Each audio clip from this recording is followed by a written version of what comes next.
Hello everyone, welcome to the lecture series of blockchain technology. This is M.Naveenraj, Assistant Professor, Department of CSA IoT. In today's topic, we are going to see about the Consortium blockchain. So let me recap the previous classes. What is a blockchain? A blockchain is a distributed ledger.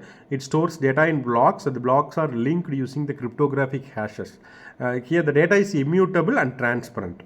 Okay, so we have seen also the real-time example of Google Documents. So everyone can see changes, but not everyone can edit. If you give view access, okay, then blockchain records work similarly but more securely. So what is consortium blockchain? So that is all about blockchain. Then what is consortium blockchain is quite different. It's a permissioned.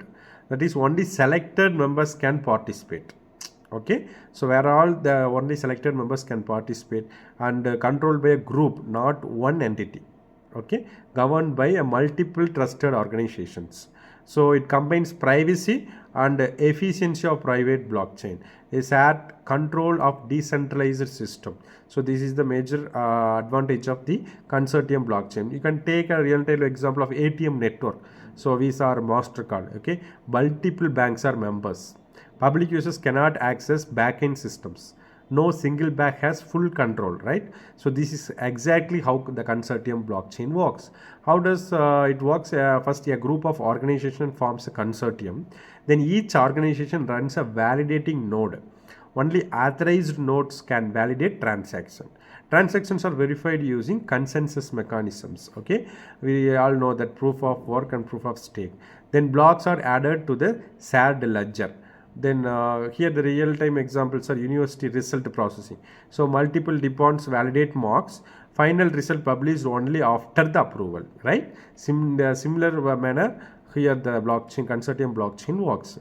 Then what are the key features of consortium blockchain? So it's a permissioned access. Only approved organization can read data, write data, then validate transaction. You can take example of hospital network.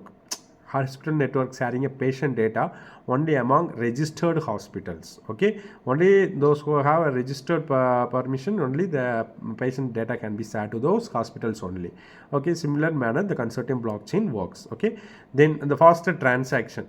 For example, if you take UPI versus Bitcoin, so in UPI seconds, it takes just a second, and for in Bitcoin it takes some minutes. So this is major advantage. Then shared governance. So for take an example of board of directors, one member cannot decide alone, right? So no single owner, that is decision taken collectively. It prevents monopoly. Okay, so this consortium governance works similarly. Then in consortium versus public and private blockchain. So in public blockchain anyone can join, fully decentralized, slower but costly. Okay, on private blockchain it's controlled by only one organization, fast but centralized. Example, internal company ledger. Okay, but in consortium blockchain controlled by a group, balanced decentralization, enterprise friendly.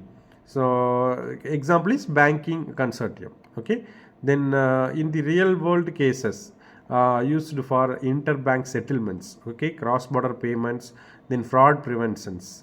Example R3 Coda, so used by multiple banks. This R3 Coda is used by multiple banks, the secure financial messaging. Then in terms of healthcare, secure sharing of patient records, data privacy compliance, and patient records shared between hospital, diagnostic lab, insurance company. So supply chain tracks product end to end, improves transparency. Then examples of food supply chain, that farmer, distributor, and retail, every step recorded securely. Okay, then advantage of consortiums are enhanced security, lower operational cost, improved scalability. So this leading consortium blockchain platforms. Okay, R3 Coda. This is mainly used in banking and finance, strong privacy and smart contracts, and used by JP Morgan for internal settlements. Okay, then challenges and limited, it's a complex governance, limited decentralization. Similarly, you have slow protocol changes. Then consortium in university consortium blockchain, colleges are nodes, university is a validator, results certificate stored as a blocks. So simply you can easily understand that. Okay, so real time example, degree verification. Okay, every degree must be verified. The employer verifies certificates, cannot be forged. It is fully trusted. Okay, that's all.